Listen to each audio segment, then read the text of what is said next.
वालेकुम प्यारे बच्चों, आप पढ़ रहे थे मेरा वतन जो 8वीं जमात की जो है बहारिस्तान उर्दू, उसका बाब नंबर 19 है।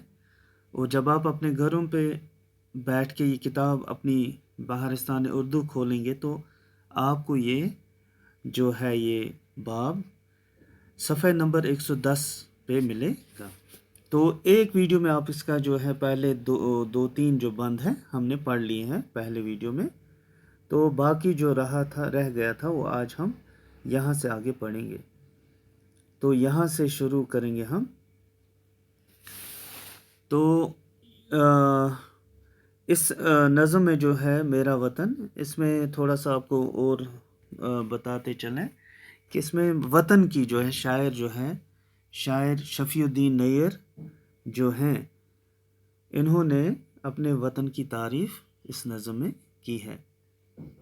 तो अपने वतन में कि कैसे यहाँ पे मुख्तलिफ़ खूबसूरत परिंदे हैं, कैसे खूबसूरत झीलें हैं इस वतन में, शायर के वतन में झरने हैं, पानी का शोर है, पहाड़ सरसब्ज़ पहाड़ हैं, खूबसूरत जंगल हैं, खूबसूरत मेवे उगते हैं शायर के वतन में, खुश रंग फूल हैं, सरसब्ज़ बागों की फुलवारियाँ हैं।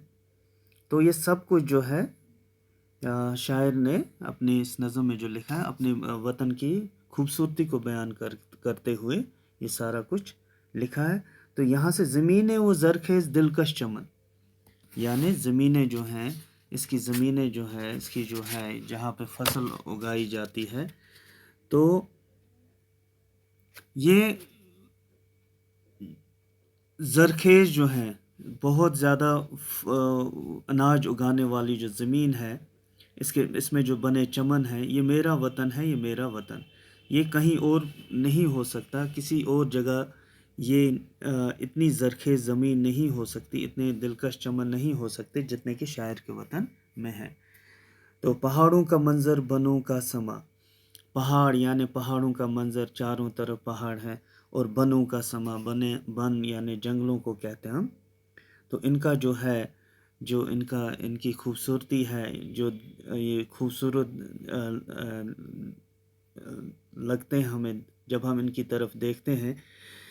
इनमें हज़ारों ही चश्मे रहाँ, और पहाड़ों और इन जंगलों के साथ साथ इस शायर कहते हैं कि मेरे मुल्क में हज़ारों ही चश्मे रवां, यानी चश्मा जहाँ से पानी निकलता है ज़मीन से कुदरती तौर, तो वहाँ से जो हैं चश्मे रवां। तो वही पानी बहते बहते छोटी छोटी नदियाँ बनती हैं, छोटे छोटे दरिया बनते हैं।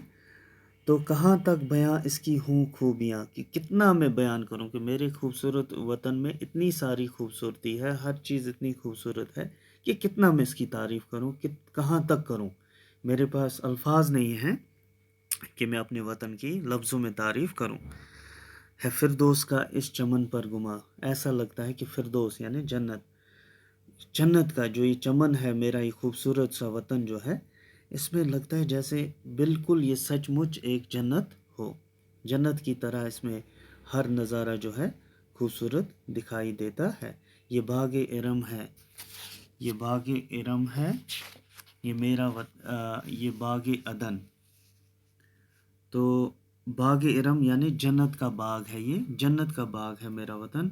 और बाग अदन, जन्नत का वो बाग जिसमें हज़रत आदम अलैहिस्सलाम को रखा गया था, यानी बाग इरम कहते हैं हम जन्नत का बाग।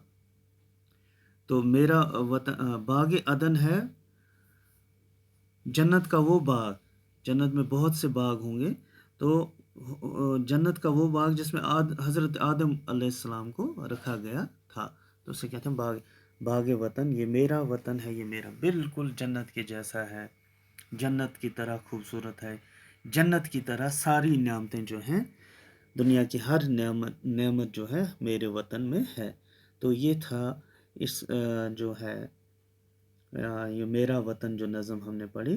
तो इसको साथ साथ हमने इसकी तशरीह भी की और इसको हमने समझने की कोशिश भी की। तो ये शफीउद्दीन नैयर साहब ने लिखी है नज़म। तो इसके बाद इसके सवालात होंगे।